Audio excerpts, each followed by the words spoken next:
पत्र में टिकट बेचने और चुनाव में दलितों और अल्पसंख्यकों की उपेक्षा का आरोप लगाया है। इन्हीं सब पर आज हम चर्चा करेंगे। उससे पहले आपको ओपी राजभर ने क्या कुछ कहा वो सुना देते हैं। ये खबर निराधार है। ना मैं दिल्ली गया था, ना हमारी किसी से मुलाकात है। हम स्थानीय निकाय चुनाव की तैयारी में लगे हैं। समाजवादी पार्टी गठबंधन के जो हमारे प्रत्याशी हैं उनको जिताने के लिए हम लोग काम कर रहे हैं। और 28 तारीख को हम लोगों का कार्यक्रम भी लगा हुआ है आपके गाजीपुर जहूराबाद में माननीय अखिलेश यादव जी का, तो उसकी भी तैयारी में हम लोग लगे हैं। सोशल मीडिया पे फोटो भी वायरल हो रही है, आप जिसमें बैठे हैं साथ में अमित शाह भी हैं, उस फोटो पुरानी फोटो है महाराज। हम लोग 16 से लेके आपके 19 तक साथ रहे हैं।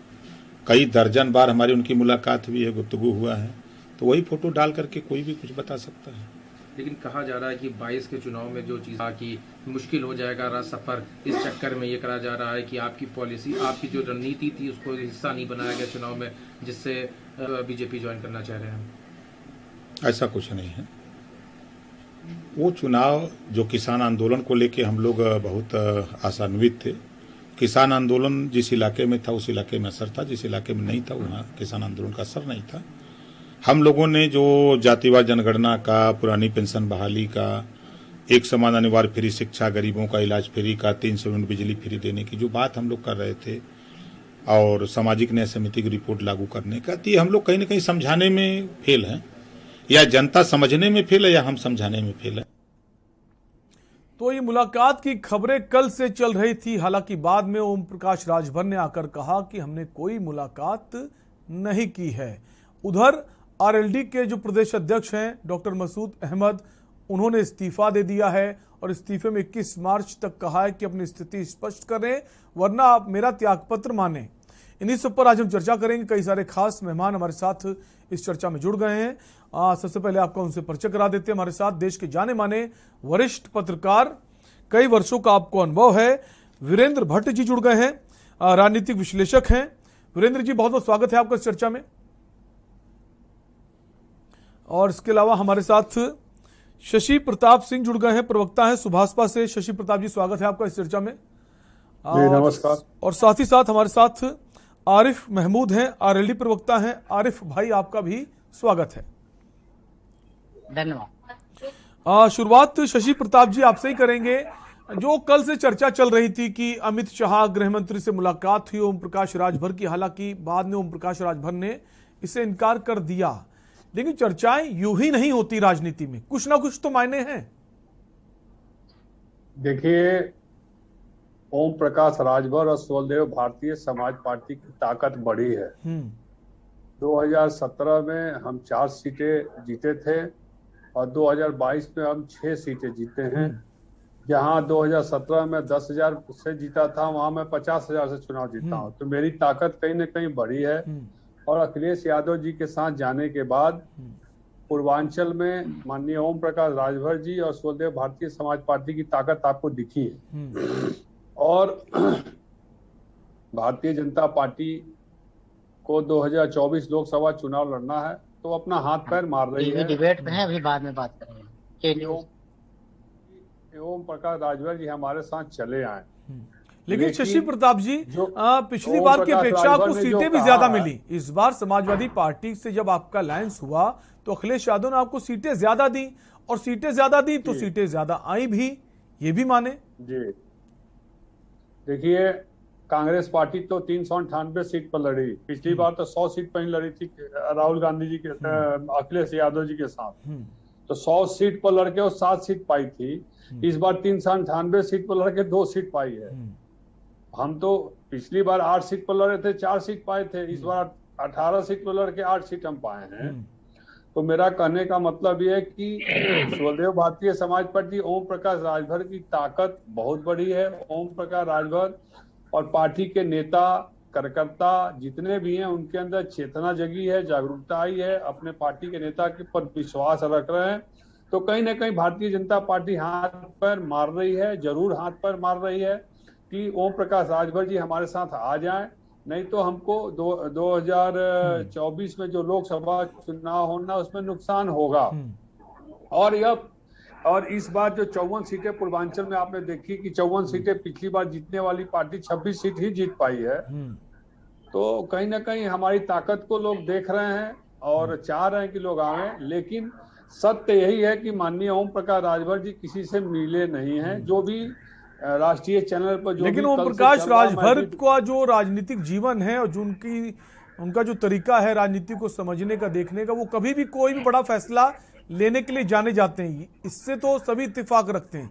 वो कब क्या कर दें किसी को कुछ नहीं पता।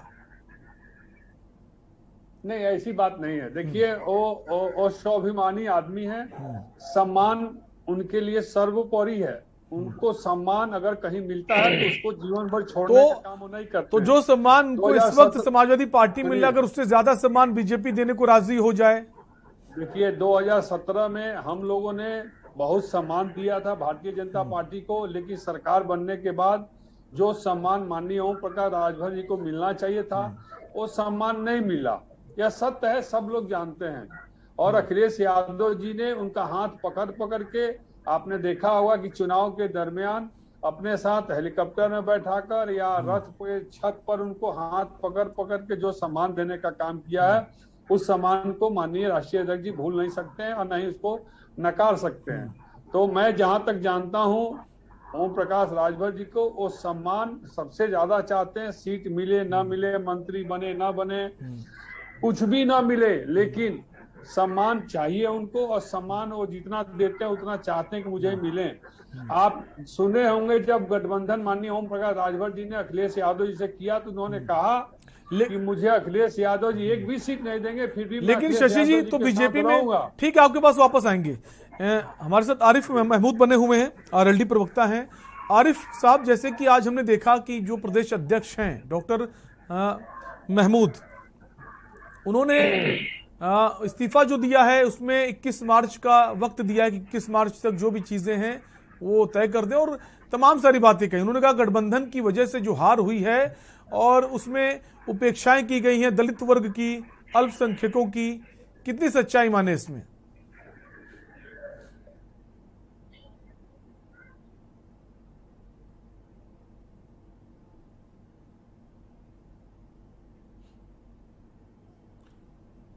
आरिफ जी, हम चाहेंगे आप अपने फोन को अनम्यूट कर लें।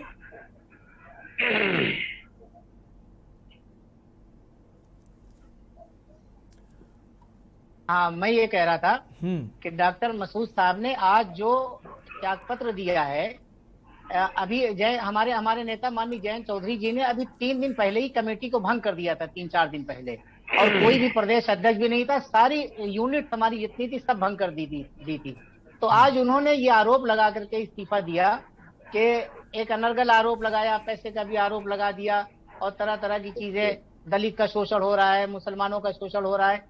आप ये बताइए, 25 साल से मैं राष्ट्रीय लोकदल में पार्टी में हूँ, राष्ट्रीय लोकदल का मैं फाउंडर मेंबर भी हूँ, सारी चीजें मैंने उस वक्त से राष्ट्रीय लोकदल को देखा है। हमारे नेता माननीय जयंत चौधरी या चौधरी अजीत सिंह जी भी कभी भी हमारी पार्टी में, मैंने कई चुनाव देखे हैं, टिकट बटे भी हैं, ना कहीं पैसे की कोई बात, ना किसी तरीके की कोई लेन और देन की कोई बात। ये जो आरोप लगाया जा रहा है, आज मैं माननीय डॉक्टर साहब से मैं पूछना चाहता हूं आपके चैनल के माध्यम से, आपने जो इतना बड़ा आरोप और खुला पत्र 6 पन्ने का लिख करके भेजा है, आप ये बताइए, अगर गठबंधन में खराबी थी तो फिर आप टिकट क्यों मांग रहे थे गठबंधन के लिए?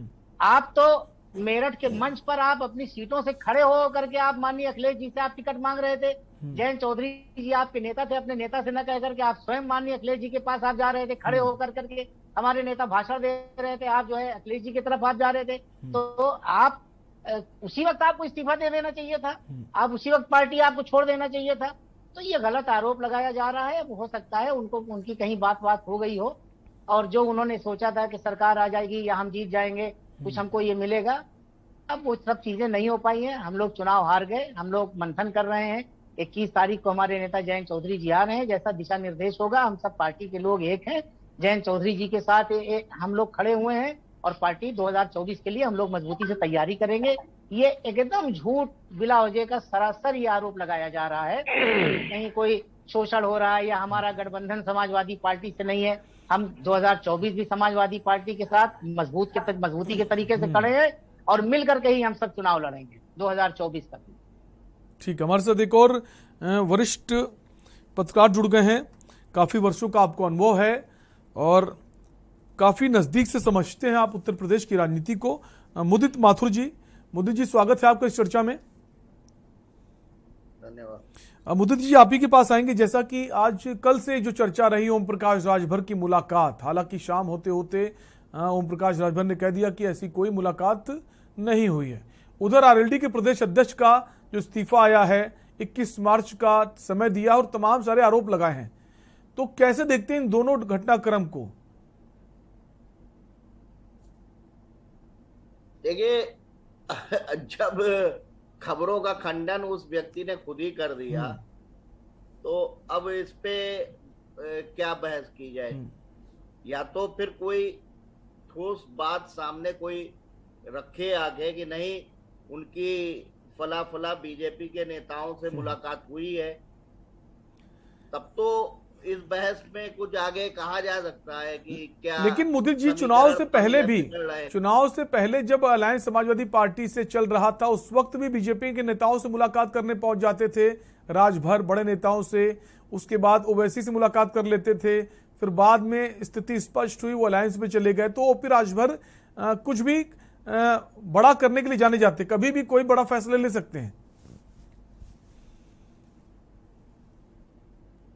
देखिए, ऐसा है कि मुझे ये लगता है कि जो भी राजनीतिक लोग हैं, अगर वो इस प्रकार से बहुत जल्दी जल्दी अपने दल बदलेंगे या बहुत जल्दी जल्दी राजनीतिक लाभ पाने के लिए भागेंगे, तो जिस समाज का वो प्रतिनिधित्व करते हैं उस समाज के बीच में उनकी विश्वसनीयता शून्य हो जाएगी। तो मुझे तो मतलब अपरेंटली ऐसा नहीं लग रहा है कि कोई ओम प्रकाश राजभर निकट भविष्य में कोई बड़ा धमाका करने वाले हैं। लेकिन ठीक है, जो चर्चा है तो फिर सभी कर रहे हैं तो आप भी करिए। मुदित जी, आरएलडी का जो आज प्रदेश अध्यक्ष का जो इस्तीफा चर्चा में है, उन्होंने कह दिया कि जो टिकट्स बांटे गए हैं पैसे लेके बांटे गए हैं और तमाम आरोप भी लगाए कि जो अल्पसंख्यक हैं, जो दलित हैं, उनकी उपेक्षा की गई है। इनका क्या मतलब समझे चुनाव के बाद?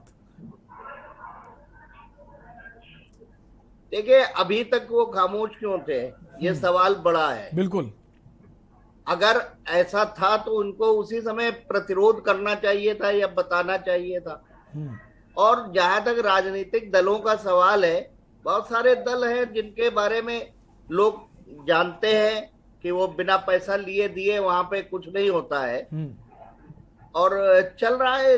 ये राजनीतिक भ्रष्टाचार जो है ये बहुत दिनों से देखा जा रहा है। बहुत सारे नेतागण इसमें इन्वॉल्व हैं। अगर इन्वॉल्व ना होते तो आज इन लोगों के पास जो इतने सारे मुकदमों में ये फंसे हुए हैं, ये नौबत ना आती। तो इसका मतलब कहीं ना कहीं तो भ्रष्टाचार है। और जो आदमी पैसा दे के टिकट लेगा तो वो विधायक बनने के बाद उसकी वसूली निश्चित रूप से करेगा।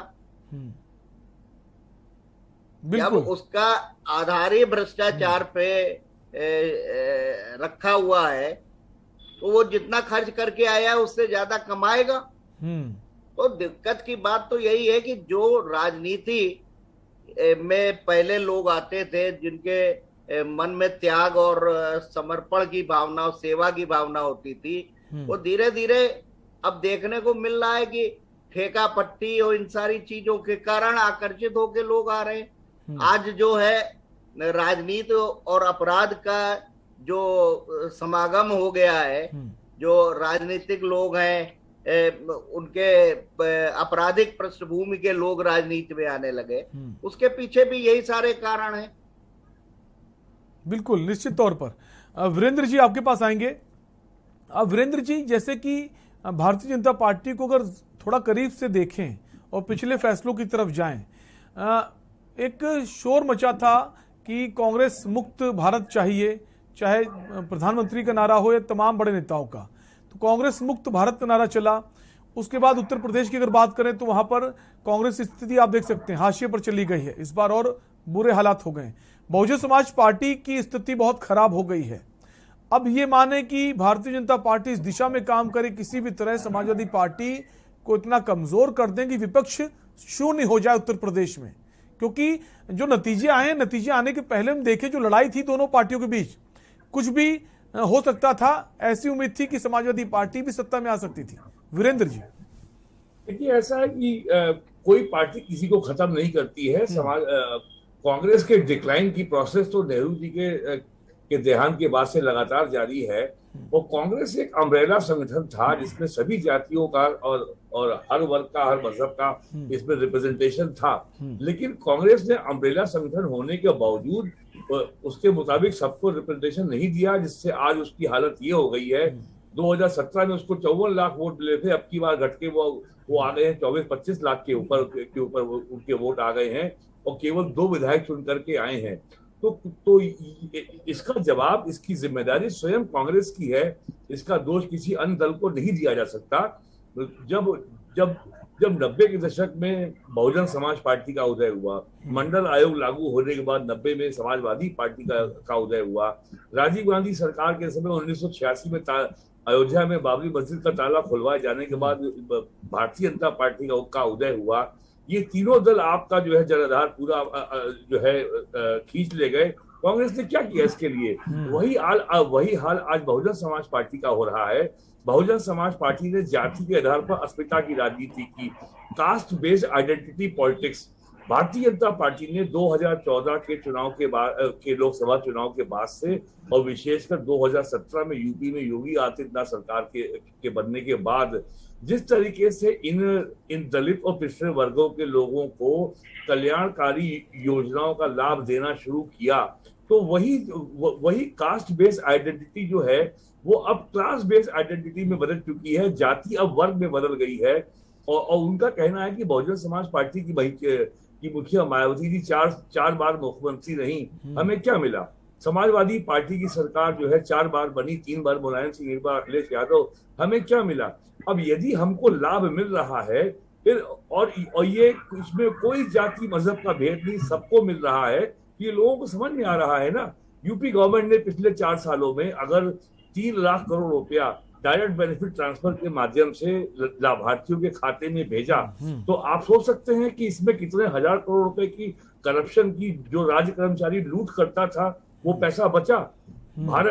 यूपी में, भारत में सारे भ्रष्टाचार का ठीकरा नेता के सर में फोड़ा जाता है, लेकिन सबसे बड़ा लाभार्थी ये राज्य कर्मचारी, बड़े अधिकारी होते हैं, उनकी बात कभी कोई नहीं करता।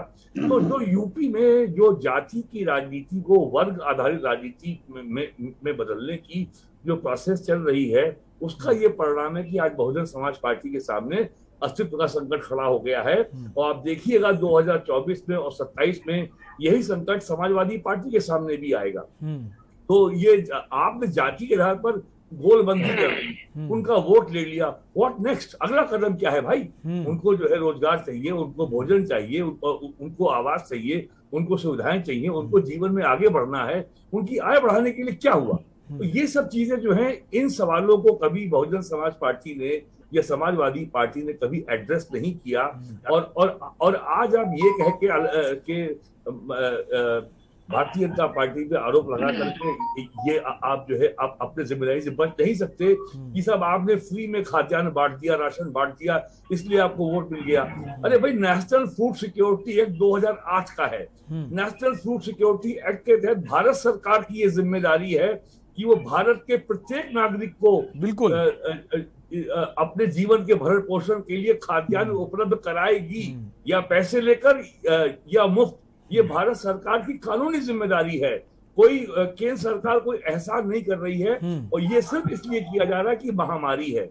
और महामारी के कारण दुनिया के तमाम बड़े देशों में बड़े बड़े इकोनॉमिक पैकेज दिए गए हैं। अगर यूरोप अमेरिका की बात करें तो वो इंडिया के जीडीपी का 5 गुना वहां पे सरकारों ने लोगों के हाथ में नगद पैसा दिया है, नगद सुविधाएं दी हैं। वही भारत सरकार ने भी दिया है। पिछले 2 सालों में भारत सरकार ने केवल खाद्यान्न और फर्टिलाइजर की सब्सिडी के ऊपर 6 लाख करोड़ रुपए खर्च किया है। लोग यहाँ केवल शोर मचाते कि साहब डीजल महंगा हो गया, पेट्रोल महंगा हो गया, ये सबको अच्छी तरह जान लेना चाहिए बिल्कुल कि सरकार के पास अपना कोई पैसा नहीं होता। It's all public money, it's all people's money. Government is only custodian, government केवल मैनेजर है। और जिन लोगों को सस्ते ये महंगे पेट्रोल डीजल की शिकायत है, उनको ये पूछना चाहिए कि जो पंजाब की सरकार है वो कहां से देगी महीने में बेरोजगारों को 5,000 रुपए का भत्ता, कहां से वो लाएगी हर महिला को 1,000 रुपए महीने का भत्ता कहां से लाएगी। बड़े बड़े वादे कर रखे, बिजली फ्री कर देंगे। यहाँ पर भी कहा था समाजवादी पार्टी ने, ये भेड़ों को कंबल मुफ्त बांटने वाली राजनीति का समय अब जा चुका है। लोग जानना चाहते हैं कि ये सब जो आप हमें देंगे, आफ्टर ऑल ये जनता का ही तो पैसा है, कहां से आ रहा है ये। तो ये सब जो चल रहा है, तो ये हमें समझ लेना चाहिए कि केवल जाति के आधार पर बयानबाजी करके, जाति की गोलबंदी करके आप कुछ सीटें जीत सकते हैं। बिल्कुल। अब आप सरकार नहीं बना बिल्कुल, सकते। सीटें आप जीत सकते हैं, लेकिन सरकार बनाने की स्थिति में अब आप नहीं हैं, ये समझना होगा।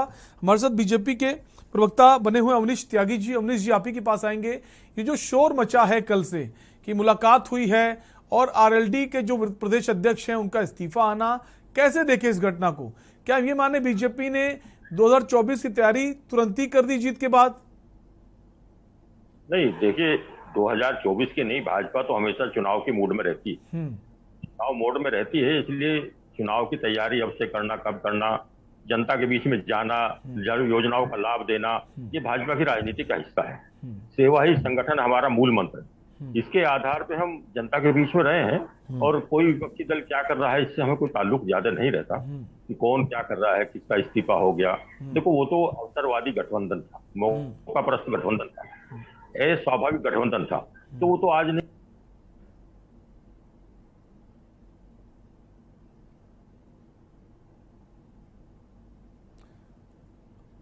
अवनीश जी, चाहेंगे आप अपना फोन अनम्यूट कर लें? अवनीश जी, आवाज आ रही है, अपनी बात कहिए। तो भाजपा को अपने निरंतर जो 14 से राजनीति की नई परिपाटी डाली है, नई राजनीति की धारा बदली है, उस धारा पे काम कर रही है। लोगों को योजनाओं का लाभ पहुंचाना भाजपा का प्रथम प्राथमिकता है और उसका लाभ आज चुनावों में मिलने लगा है। परिवारवादी, जातिवादी राजनीति खत्म। अब कांग्रेस मुक्त भारत का बनाने का नारा दिया था, वो लगभग कांग्रेस मुक्त यूपी तो बन ही चुका है। कांग्रेस मुक्त यूपी तो बन चुका है, बीएसपी मुक्त भी हो गया है। पहले कांग्रेस फिर बीएसपी, अब ये माने समाजवादी पार्टी। ये समाजवादी पार्टी को मुक्त करना है तो उसका जो अलायंस है, ओम प्रकाश राजभर की बड़ी भूमिका रही है इस बार, तमाम सारी सीटें जीते हैं, तो निशाना माने कि ओम प्रकाश राजभर को लाए अपने पाले में। नहीं, जातिवादी राजनीति करने वालों के दिन लद गए हैं। अब जनता को नए तरह की राजनीति का मजा मिलने लगा। अब गांव में बिजली जा रही है, कानून त्यागी जी, आपको बीजेपी में जातिवाद नहीं दिख रहा है क्या? कानून व्यवस्था का राज जब स्थापित हो चुका है, लोग त्यागी जी आपको बीजेपी में जातिवाद नहीं दिख रही है? मेरी बात सुनिए आप। जब आपकी बात चल रही थी मैंने एक शब्द नहीं बोला, आप धैर्य से मेरी बात सुनिए। सुन लीजिए, बहस में आए हैं, मेरी डिबेट को आप सुनने का धैर्य रखिए। सुन लीजिए आरिफ भाई, सुन लीजिए, आपके पास आएंगे। आरिफ भाई, इतने भाई उतावले ना होइए। आप ये मैं कह रहा हूँ ना, थोड़ा सा जो आप देखिए, आप दाएं बाएं में देख रहा हूँ। आप जो राजनीति में कह रहा हूँ ना कि मैंने आपकी बात सुनी, सारी बात आपने जो कही, मैं एक शब्द नहीं बोला। आपको धैर्य से सुनना चाहिए ना बातों को, ऐसे बीच में बोलने से, ऐसे बीच में बोलना अच्छी बात। अवनीश जी कंप्लीट कीजिए। और मैं ये कह रहा हूं कि जो 2014 से माननीय मोदी जी के नेतृत्व में जो देश की राजनीति की धारा बदली, उस धारा ने सारे पुराने तरह की ढर्रे की राजनीति चली आ रही थी, सब बदल दिया। भ्रष्टाचार खत्म होता जा रहा है, पब्लिक के बीच में सीधा उसकी योजनाओं का लाभ पहुंचने लगा है। अब वो दिन नहीं रहे जो जाति और परिवार के नारे लगा लगा के आप काम करो, अपनी सत्ता पाने वाले दिन कर रहे थे, उनके भी बदल गए। अब लोग काम चाहते हैं, काम सरकारें दे रही हैं, सुरक्षा अब मिल रही है, अपराधी भाग रहे हैं। अब दंगे नहीं हुए हैं पिछले दिनों से, अब बिजली घर नहीं फूके जा रहे हैं बात बे बात। वह अराजकता वाले तत्व जो है अब समाप्त होते जा रहे हैं। तो ये धीरे धीरे जब बदलेगी ये राजनीति की धारा, तो और राजनीतिक दल नहीं बदलेंगे अपने आप को, तो फिर नहीं चल पाएंगे। जनता को अच्छी राजनीति का, स्वस्थ राजनीति बिल्कुल, का, जनता को अच्छी स्वाद राजनीति चख चुका है। चाहिए और जातिगत राजनीति जितनी जल्दी खत्म हो उतना अच्छा है प्रदेश के लिए, देश के लिए। एक ब्रेक का वक्त है, आप सभी मेहमान बने रहिए। तो ब्रेक के बाद लौटेंगे तो जानेंगे और समझेंगे कि अगर जातिगत राजनीति नहीं काम कर रही तो राजभर ने इतनी सीटें कहां से पाली हैं। एक ब्रेक का वक्त है, फौरन लौटेंगे।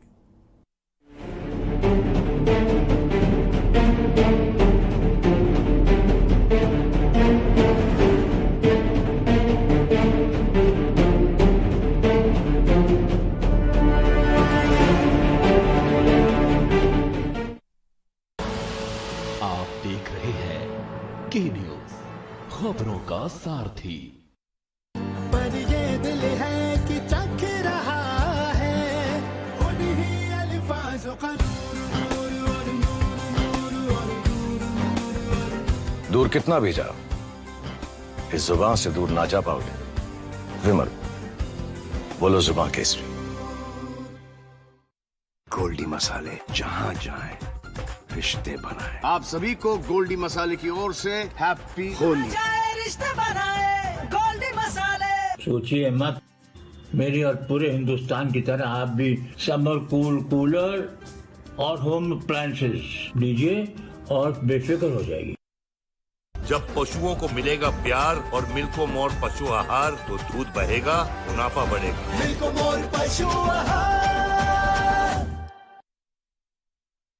खुदी को आजमाया है तो ये अंदाज आया है, खुदी को आजमाया है तो ये अंदाज आया है।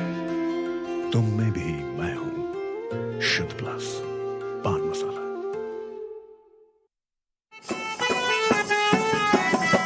डॉक्टर अंशु मिश्रा MBBS महिला चिकित्सा अधिकारी, महिला जिला अस्पताल हमीरपुर की ओर से सभी को होली की हार्दिक शुभकामनाएं। आप देख रहे हैं के न्यूज, खबरों का।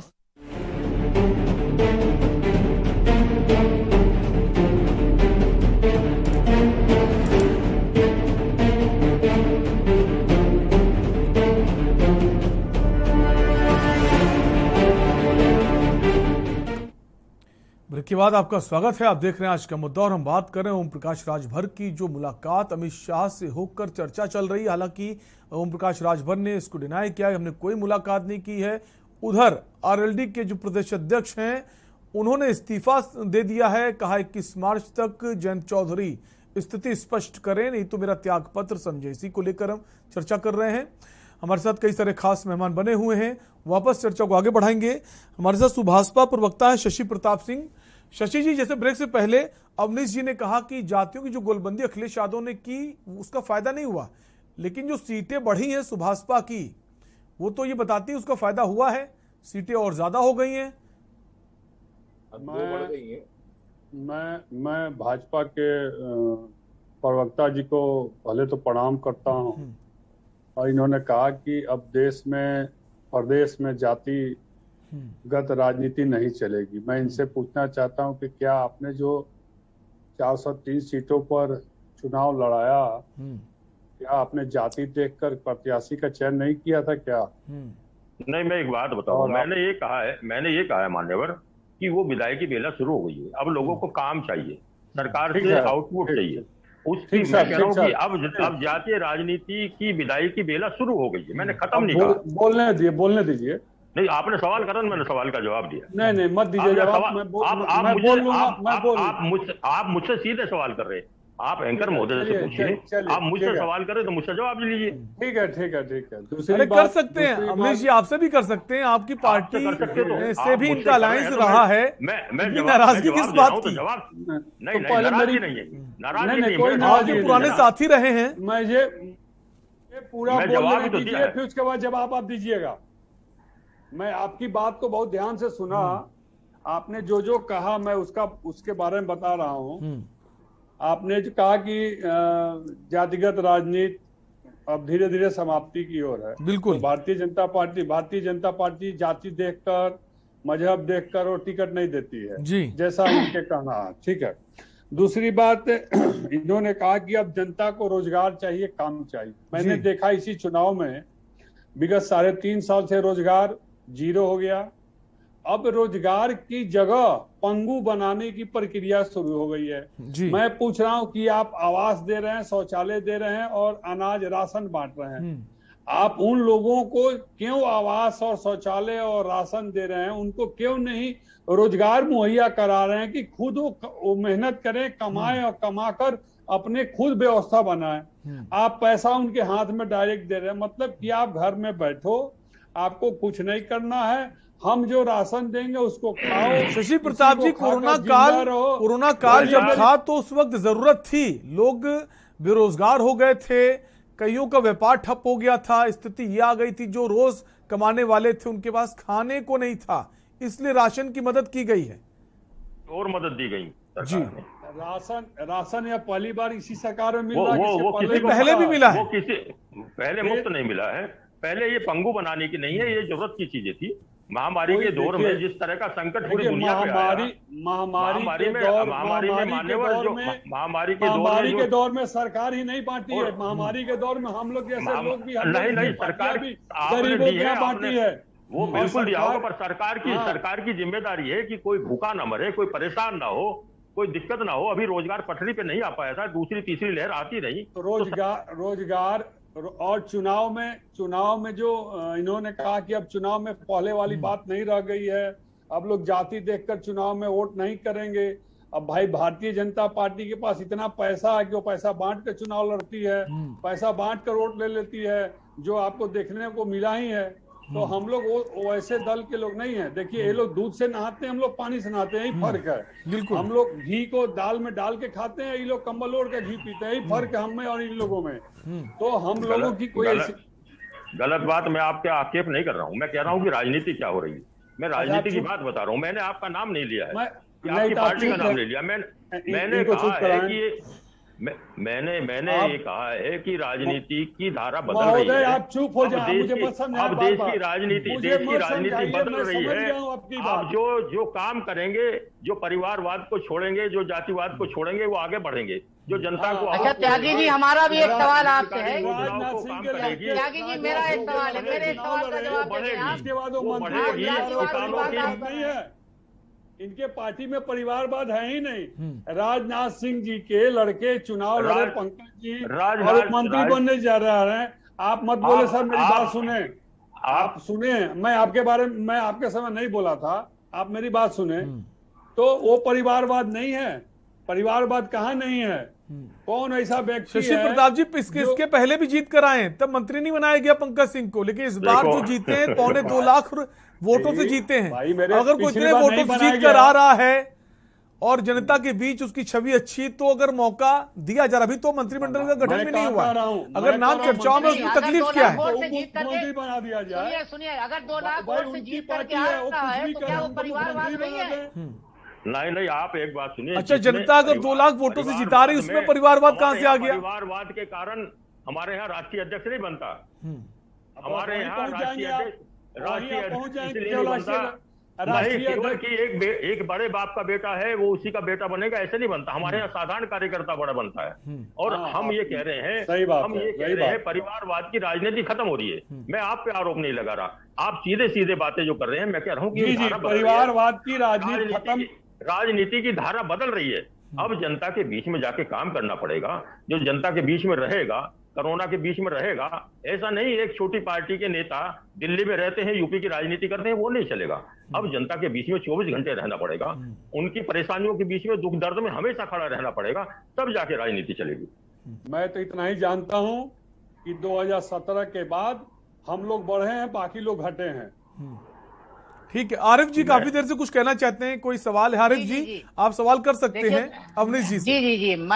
जी हाँ, मैं अवनीश जी से पूछना चाह रहा हूँ कि देखिए, अब मेरा सवाल आप सुनिएगा तब आप जवाब दीजिएगा, नहीं तो फिर मैं बोलूंगा आप बोलेंगे। नहीं, आप बोलिए, नहीं बोलिए, आप सुनेंगे। मैं भी फिर नहीं बोलने दूं जी, आप बोलिए, वो सुनेंगे।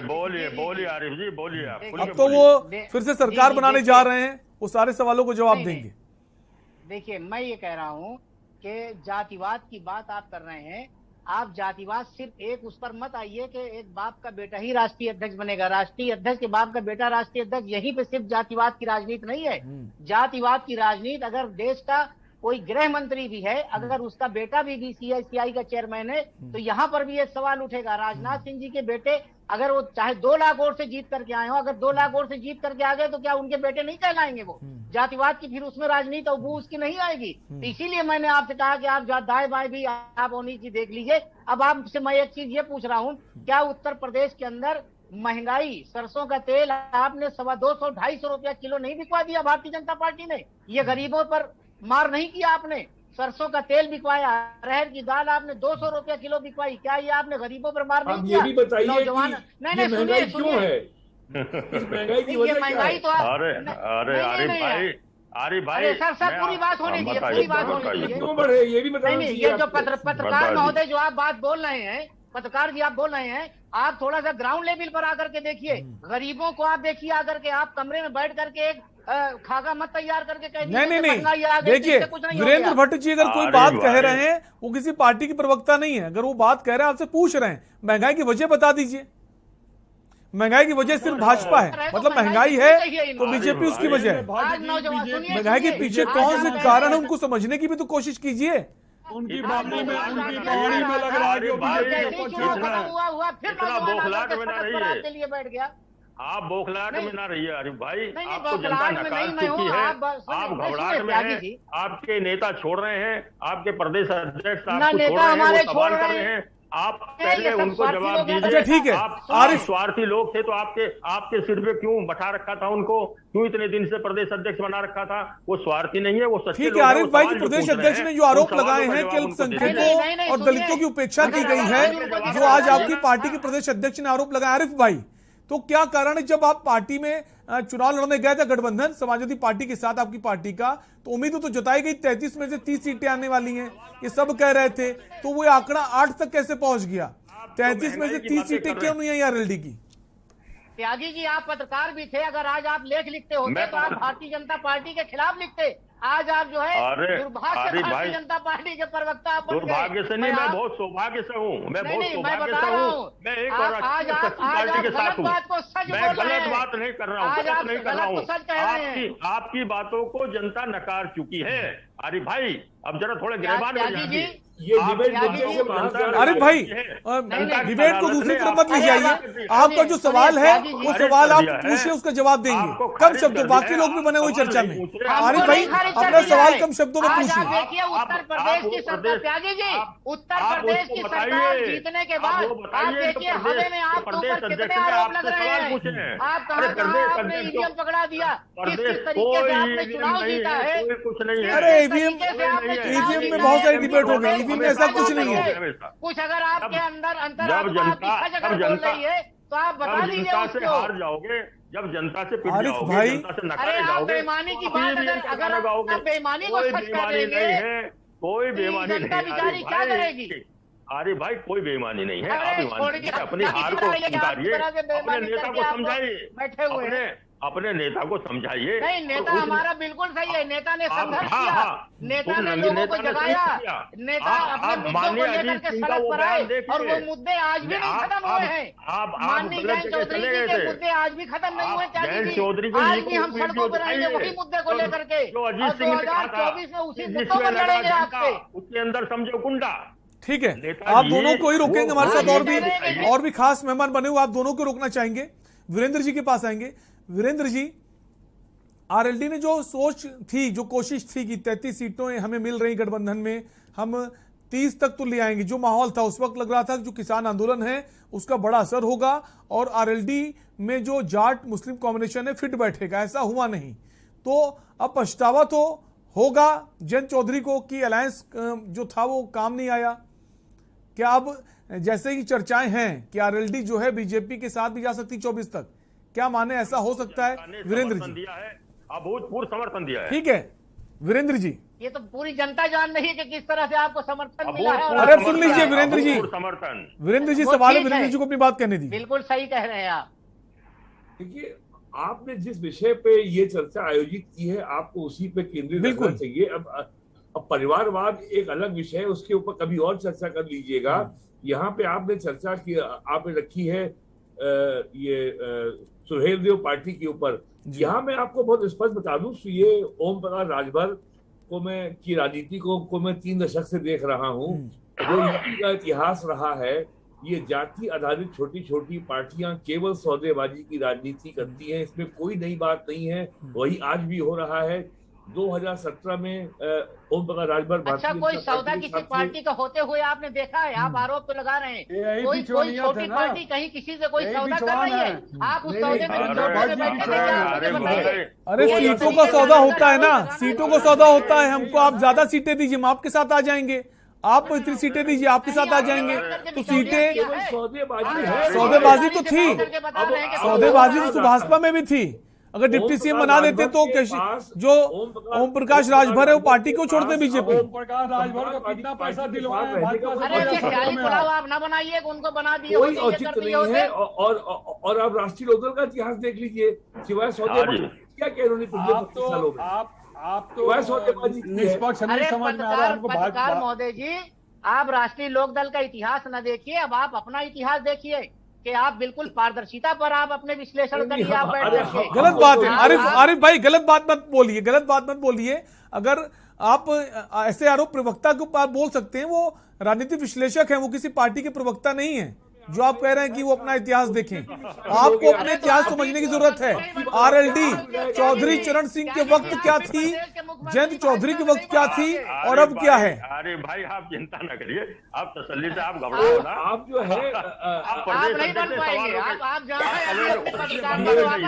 बनना नहीं है, मुझे बनना नहीं है। आप प्रदेश अध्यक्ष ने जो सवाल पूछे उनका जवाब बताइए। नहीं तो मुझे भी नहीं बनना है।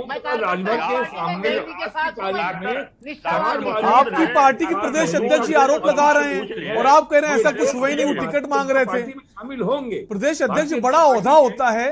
प्रदेश अध्यक्ष अगर ये आरोप लगा रहा है कि अल्पसंख्यकों की, दलितों की उपेक्षा की गई है, टिकटों में पैसा लिया गया, तो कुछ तो आरोपों में सच्चाई होगी। कल्याण सिंह जी को छोड़ करके चले गए थे, कितना बड़ा बड़ा आरोप लगा करके चले गए थे। अरे तो अभी की बात कीजिए ना, उस पर भी चर्चाएं हुई हैं, वो क्यों चले गए थे, उस पर भी चर्चाएं करी हमने। लोगों का लगा रहता है, वो वापस भी आ गए थे, वो वापस भी आ गए थे। लेकिन आरोप जो लगाए, आरोपों में कुछ तो सच्चाई होगी कि आरोप निराधार है। अरे भाई आज तो प्रदेश अध्यक्ष की बातें करिए, आप नाराज ना होइए। नहीं बताइए ना, आप इतना खुश ना होइए।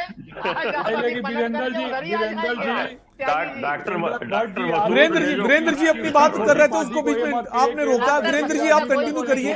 आरिफ भाई आप रुकिए, और लोग भी हैं। आरिफ भाई प्लीज, इस तरह चर्चा नहीं हो पाएगी, एक एक करके बोले। वीरेंद्र जी अपनी बात करें, उनको अपनी बात पूरी करने दीजिए। अब समाजवादी पार्टी के साथ रहने का कोई औचित्य नहीं है।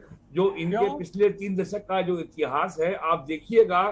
आज ही उन्होंने कहा है कि मैं दिल्ली नहीं गया, मैं 2019 से मैं दिल्ली नहीं गया, और हम 2024 के चुनाव की तैयारी कर रहे हैं। आप देखिएगा वो मंत्री बनेंगे अभी योगी आदित्यनाथ के मंत्रिमंडल में। केवल सौदेबाजी हो रही है। अगर नहीं बनेंगे तब बताइए, जिस दिन सौदेबाजी हो जाएगी तो जी आप बताइए, अगर मंत्री नहीं बनेंगे तब। इसलिए ये कोई बहुत ज्यादा इसमें अटकलबाजी का स्कोप ही नहीं है। ये जाति पे आधारित छोटी पार्टियों का सौदेबाजी है। अरे सुन लीजिए आरिफ भाई, सुन लीजिए, आपसे सवाल लेंगे, उनको बात अपनी कर लेने दीजिए। वीरेंद्र जी हम चाहेंगे आप अपना जो ऑडियो है उससे जी। वो जो चौधरी अजीत सिंह नरसिम्हा राव की सरकार में मंत्री थे, अटल जी की सरकार में मंत्री थे, मनमोहन सिंह की सरकार में मंत्री थे, बस मोदी जी की सरकार में मंत्री वो नहीं बन पाए। तो उन्होंने जीवन में सौदेबाजी तो किया, बिल्कुल वही आज भी करेंगे। आप देख लीजिए, सौदेबाजी नहीं कहते हैं। अच्छा, आपके नेता अगर किसी पार्टी के मंत्री बनाए जाते हैं, सौदेबाजी नहीं है। जब किसानों का शोषण किया था भारतीय जनता पार्टी के प्रधानमंत्री अटल बिहारी वाजपेयी जी ने, चौधरी साहब ने ठोकर मार दिया था कृषि मंत्रालय को। क्या किया था? प्लीज एक्सप्लेन, क्या किया था? सुनिए, अरे जो भारत रत्न है, कम से कम ऊपर तो आरोप लगाइए। जो भारत रत्न है आज इस दुनिया में नहीं है, आप उन पर आरोप लगा रहे हैं। सुनिए, किसानों का कर्ज आपने नहीं माफ किया था। सुनिए, भारतीय जनता पार्टी ने किसानों का कर्ज नहीं माफ किया था और बड़े बड़े उद्योगपतियों का कर्ज माफ कर दिया था। चौधरी साहब ने कहा था कि जो ट्रैक्टर ले रहे हैं उनको इतने % किसानों को छूट दिया जाए, उन्होंने नहीं दिया था। चौधरी साहब ने ठोकर मार करके वो फिर किसानों के लाइन में खड़े हो गए। अरे अब आपको नहीं पता है, अब आप जब नहीं जान रहे सारी चीजें पत्रकारिता, अब आपको तो भारतीय जनता पार्टी का पैकेज मिल रहा है तो आप उन्हीं की बात करेंगे। थोड़ा पढ़ लिख के आया करिए। अरे आप पढ़ लिख कर आया करिए, आप भाई थोड़ा तैयारी करके आया करिए। ठीक है आरिफ भाई, अब सुन भी लीजिए, आप बहुत सारे सवाल कर रहे हैं। आरिफ भाई ऐसे नहीं होगा, आप बहुत सवाल कर रहे हैं, बाकियों को सुनने का तो मौका दीजिए, उनको बोलने तो दीजिए। सिर्फ आप ही सवाल करते रहेंगे, आप ही बोलते रहेंगे, तो यहाँ पर आकर आप बैठ जाइए। हमारे सवालों का जवाब नहीं दे रहे हैं तो फिर क्या करा जाए? आप सवाल अरे सुनिए तो, आप सुनते नहीं, आप बोलते जा रहे हैं। आप अटल बिहारी वाजपेयी की बात कर रहे हैं जो बेचारे इस दुनिया में नहीं है, भारत रत्न है, भारत रत्न की गरिमा तो रखिए। नहीं, हम गरिमा कैसे रख ले? जब आप गलत बयानी करेंगे गरिमा कैसे रखेंगे? आप पारदर्शिता की बात करिए। आप थोड़ा पढ़ लिख के आया करिए स्टूडेंट। अरे भैया आप बड़े काबिल हैं, आप बड़े काबिल हैं, कितने काबिल हैं? अरे भाई आपने तो की जनता सुन रही है आपको। अरे भाई शशि प्रताप जी कुछ कहना चाहते हैं, शशि प्रताप जी, शशि प्रताप जी कुछ कहना चाहते हैं। अच्छा रहता भाई, पहले चुप कराइए सब लोग। शशि प्रताप जी कुछ कहना चाहते हैं। मैं सबसे निवेदन करता हूं, अरे आप ही के अलायंस के साथी हैं आरिफ भाई, वही बोल रहा हूँ, कोई नहीं बोल रहा है, सिर्फ वही सवाल कर रहे हैं, वही जवाब दे रहे हैं। अरे भाई थोड़ा सा धैर्य रखिए, सुनने का। अब आपकी बात सुन लेंगे, आपकी बात सुन लेंगे, चूंकि आप साथी हैं अलायंस के। नहीं, अलायंस के साथी की बात नहीं है, डिबेट पर बैठे हैं तो वही बात है, बिल्कुल, बाकियों को मौका दीजिए जी। मैं वीरेंद्र भट्ट जी से कहना चाहता हूं कि देखिए सर, आप ओम प्रकाश राजभर जी को 3 दशक से जानते हैं, और आपने ही कहा मुझसे कि 3 दशक से हम जानते हैं, और ये लोग छोटी छोटी जातियों की पार्टी बनाकर और सौदेबाजी करते हैं। मैंने कहा जाति पे आधारित छोटे राजनीतिक दल, मैंने ये कहा। ठीक, अच्छा आप मुझे बताइए कि आजादी के बाद कांग्रेस ने भी यही काम किया, ब्राह्मण और हरिजनों की एक जाति बनाकर, और वो 40 साल तक राजनीति किया। उसके बाद यही बीजेपी को बनियों की पार्टी कही जाती रही, यही मुलायम सिंह को यादवों की पार्टी कही जाती है, बहन जी को हरिजनों की पार्टी कही जाती रही। कहाँ ऐसा नहीं हुआ? किस देश, भारत के किस कोने में जातिवाद की राजनीति नहीं हुई है? हर लोग जातिवाद की राजनीति करते हैं, और हर लोग अपने जाति को पहले जोड़ते हैं, मजबूत होते हैं, उसके बाद वो राजनीति में आगे बढ़ते हैं। और यह गणतंत्र है, गणतंत्र में सबको राजनीति करने की आजादी है, और वो कैसे अपने कला से राजनीति करता है वो अलग चीज है। लेकिन यह कह देना कि यह छोटी छोटी पार्टियां बनाकर और जातिगत राजनीति कर सौदेबाजी करना, ये थोड़ा मुझे अच्छा नहीं लगा। बिना पैसे का ना घर चल सकता है, ना बाहर चल सकता है, ना बाजार चल सकता है, ना पार्टी चल सकती है। भारतीय जनता पार्टी एक समय में सबसे गरीब पार्टी थी, और आज के डेट में सबसे अमीर पार्टी, विश्व की सबसे अमीर पार्टी हुई। कहां से हो गई? बिना पैसा का हो गया। अरे हम लोग पार्टी चलाने के लिए 10-10 रुपया लोगों से। अरे ओम प्रकाश राजभर की जो आपकी जो पार्टी, उसकी सीटें भी तो बढ़ गई हैं, चंदा सदस्यता सभी लेते हैं भाई, आपकी सीटें भी तो बढ़ी हैं। अरे हम तो हारे ही नहीं, जिसकी हम तो हारे नहीं। मैं तो 4 सीट था, मैं 6 हो गया, अखिलेश जी 47 थे, 120 हो गए, 25 हो गए। हम तो हारे ही नहीं है, हम तो निरंतर बढ़ते जा रहे हैं, और आगे भी बढ़ते जाएंगे। और 2024 के लोकसभा चुनाव में आप देखिएगा कि हम भी एक 2 सांसद बनाएंगे, अखिलेश जी के भी 5 से 10 सांसद होंगे। ऐसी बात नहीं है कि हम कमजोर हो रहे हैं, हमारे लोगों में उत्साह बढ़ा है। और मैं ये नहीं कह रहा हूं कि आप क्या कर रहे हैं, मैं अपनी पार्टी के बारे में जानता हूं। ओम प्रकाश राजभर जी एक अच्छे इंसान हैं, एक अच्छे मजबूत कर्मठ नेता हैं, और उनकी जरूरत जिसको है वो उनके पास जाता है, वो किसी के पास नहीं जाते हैं। आज इंडिया न्यूज पर चल रहा हो, या जी न्यूज पर चल रहा हो, या जो भी चल रहा हो कि दिल्ली गया अमित शाह से मिले, कोई भी व्यक्ति बिना बुलावे अमित शाह जैसे बड़े गृह मंत्री से नहीं मिल सकता। ठीक है सर, हो गया। अब रिएक्शन ले लेते हैं अवनीश जी से। अवनीश जी, जैसा कि कहा ओम प्रकाश राजभर जो हैं ऐसे कहीं नहीं जाते हैं, और पहले आपकी पार्टी में थे, चर्चाएं ये थी कि उनका कहना था कि अगर मुझे एक अच्छा मंत्री पद मिल जाए, डिप्टी सीएम का पद मिल जाए, तो मैं कहीं नहीं जाने वाला। ये कहा है, गलत बात है। अवनीश जी जवाब दीजिए, अवनीश जी ज्यादा बेहतर बता पाएंगे। देखिए राजभर जी क्या कर रहे हैं, राजभर जी अपनी बात का खंडन कर चुके हैं। मुझे लग रहा है कि इस बात को ज्यादा मुद्दा बनाने से कोई ऐसा फायदा नहीं, और क्योंकि वो खत्म कर चुके हैं इस बात को कि मैं नहीं गया हूँ, तो अब इस बात पे रहा नहीं।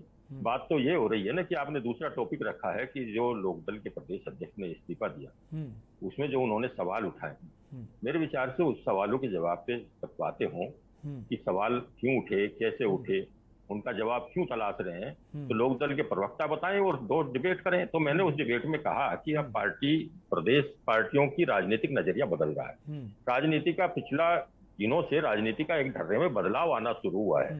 जो राजनीति परिवारवाद और जातिवाद में केवल सिमट के घुसती जा रही थी, अब उस वो दायरे को वो तोड़ के बाहर आने लगी। अब विकास की बातें हो रही हैं, काम की बातें हो रही हैं, जनता के बीच रहने की बातें हो रही हैं।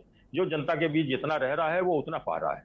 मैं किसी को ब्लेम नहीं कर रहा हूँ कौन क्या कर रहा है। हमारी पार्टी कोरोना काल में ज्यादा जनता के बीच रही, हमारी सरकारों ने गरीब लोगों को ज्यादा काम पहुंचाया, तो उसी का नतीजा है कि 37 साल बाद कोई पार्टी बड़े बहुमत के साथ, बहुत मजबूती के साथ दोबारा वापिस आई।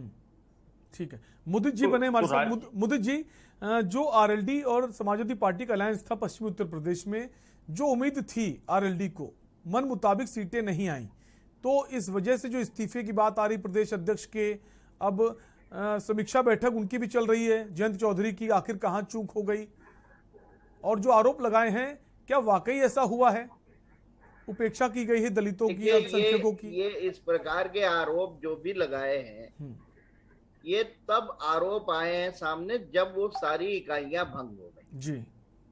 तो ये इन आरोपों के पीछे क्या सत्यता है, क्या सच्चाई है, इसकी गहराई में तो मुझे न मालूमात है, न मैं कोई कमेंट करना चाहता हूँ। लेकिन अगर ऐसी कोई बात है तो ये पार्टी के बीच में मंथन का विषय है कि अगर इस प्रकार से कहीं पे राजनीति प्रदूषित हो रही है तो वो क्यों हो रही है, और अगर हुई है तो क्यों हुई है। और जहां तक सवाल है, पिछले दिनों जो उत्तर प्रदेश की राजनीति हुई है उसमें हम लोगों ने ये देखा है कि धन बल के कारण जो अच्छे अच्छे पार्टी में कार्यकर्ता होते हैं उनको टिकट ना मिलकर ऐसे ऐसे लोगों को मिल जाता है जिनको कोई जानता तक नहीं होता है। तो ये राजनीति में धन बल का प्रभाव बढ़ा है, इसमें दो राय नहीं हो सकती है। और जाहिर सी बात है कि जब धन बल का प्रभाव बढ़ता है तो उसके पीछे कहीं ना कहीं भ्रष्टाचार निहित होता है, और इस कारण से जो है अंततः जो है लोकतंत्र को नुकसान पहुंचता है। लेकिन अब जो ये इशू आया है, ये मुझे लगता है कि अगर ये इनके मन में इतनी सच्चाई, इतनी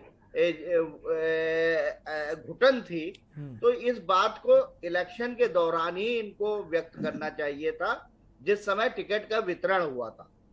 और अगर उसमें पैसा चला था उस समय विरोध में वापस उनको खड़े होना चाहिए था, क्योंकि प्रदेश अध्यक्ष भी थे। तो अब इस प्रकार का जब इकाइयां भंग हो जाए तो आरोप लगाने का कोई मुझे औचित्य नहीं समझ में आ रहा है। लेकिन फिर भी अगर कहीं ना कहीं कुछ ना कुछ ऐसी बातें जरूर होंगी जिसका धुआं उठता है, और उठता है तो वो कार्यकर्ताओं को उस पर फैसला लेना होगा। उसमें हम लोग कोई अनर्गल टीका टिप्पणी करने की स्थिति में नहीं है, क्योंकि हम उस विषय की गहराई में अभी ना गए हैं, ना हमको मालूम है। बिल्कुल, अगर कोई स्पेसिफिक आरोप कोई आदमी आगे आके लगाता है तो जरूर उसकी बात सुनी जानी चाहिए। लेकिन साथ ही साथ ये भी है कि अगर पैसा देने वाला पैसा ना दे तो लेने वाला कैसे लेगा। इसका मतलब अगर मतलब गुनाहगार जो है वो देने वाला भी उतना ही है जितना लेने वाला है। तो कहने का मतलब ये है कि जो राजनीतिक शुचिता होती है वो उसमें हर पार्टी में ह्रास हुआ है, और अगर वहां पे भी हुआ है तो मुझे कोई उसमें आश्चर्य नहीं है। बिल्कुल, लास्ट रिएक्शन ले लेते हैं वीरेंद्र जी से। वीरेंद्र जी, भले ही वो आरोप हार के बाद हो, जो इकाइयां भंग हो गई हैं, वो खींच हो या गुस्सा जो है उनका वो निकल रहा हो, लेकिन कहीं ना कहीं नुकसान तो ये देगा। बड़े प्रदेश अध्यक्ष हैं, बड़ा नाम है, और वो अगर किसी पार्टी, अपनी ही पार्टी पर आरोप लगा रहा है, नुकसान तो आरएलडी को कहीं ना कहीं उठाना पड़ेगा। समाजवादी पार्टी हो या आरएलडी हो, इस तरह के दलों में चुनाव के बाद संगठन का भंग होना, इकाई को डिसॉल्व करना, ये पुरानी परंपरा है। समाजवादी पार्टी में हर चुनाव के बाद होता है, और अभी इस बार नहीं हुआ है, लेकिन देर सवेर होगा। और इससे संगठन मजबूती होता है, इससे इससे नुकसान नहीं होता। नए लोग सामने आते हैं, पार्टी में जो है एक नई ऊर्जा आती है। और जहां तक ये आरएलडी के जो बहुत झंडे गाड़े हैं, योगेंद्र यादव जो प्रमुख किसान नेता हैं, उन्होंने स्वयं इनकी पोल खोल दी है कि आंदोलन का उद्देश्य का किसानों से कोई लेना देना नहीं था, उन्होंने साफ कहा है कि यूपी में विपक्ष सोया हुआ था, हमने उसको खड़ा किया, हमने मैदान में हमने हल चलाया, हमने रोलर चलाया, हमने पिच बनाई, अब उस पे बॉल करना, उस पे बॉलिंग करना काम तो था विपक्ष का, वो काम तो हम कर नहीं सकते। तो योगेंद्र यादव ने ये स्वयं साफ कर दिया है कि इस किसान आंदोलन का किसान से कोई लेना देना नहीं था, किसान इससे कोई लेना देना नहीं था, केवल चुनावी राजनीति थी, केवल भारतीय जनता पार्टी को येन केन प्रकरण चुनाव में हराना था, लेकिन वो अपने इस अभियान में सफल नहीं हुए। ये स्वयं जो है योगेंद्र यादव ने कहा है, और ये वीडियोस आप कहीं भी यूट्यूब में देख सकते हैं, और देश के नामी गिरामी उन्होंने चैनल्स में ये बात कही है। तो जब ये आपका उद्देश्य था, उसके बावजूद भी आपको अगर 8 सीटें मिल गई राष्ट्रीय लोकदल को, तो ये उनके लिए महान उपलब्धि है। बिल्कुल, अगर 1 सीट से 8 सीट आई हैं, वो एक फायदा कह सकते हैं, लेकिन जो उम्मीद थी, जो किसान आंदोलन है उसका फायदा पहुंचेगा, ऐसा नहीं हुआ। आप सभी मेहमानों को बहुत बहुत शुक्रिया चर्चा में शामिल होने के लिए। तो आज के मुद्दा में बात कर रहे थे, जहां कल से राजनीति जो चल रही थी, जो बातें सामने आ रही थी कि राजभर की मुलाकात हुई, हालांकि राजभर ने इस बात को निराधार बताया, लेकिन आरएलडी के जो प्रदेश अध्यक्ष हैं डॉक्टर मसूद अहमद, उन्होंने अपना त्यागपत्र दिया है, एक लेटर लिखा है, 21 मार्च का समय दिया है और तमाम सारे आरोप भी लगाए हैं। क्या अब आरएलडी के लिए आगे की राह मुश्किल होने वाली है, या फिर बीजेपी ने अभी से 2024 की तैयारी शुरू कर दी है? आपसे लेंगे इजाजत। देखते रहिए के न्यूज इंडिया। नमस्कार। इस कार्यक्रम के प्रायोजक करता है गोल्डी किचन किंग मसाले, जहां जाएं रिश्ते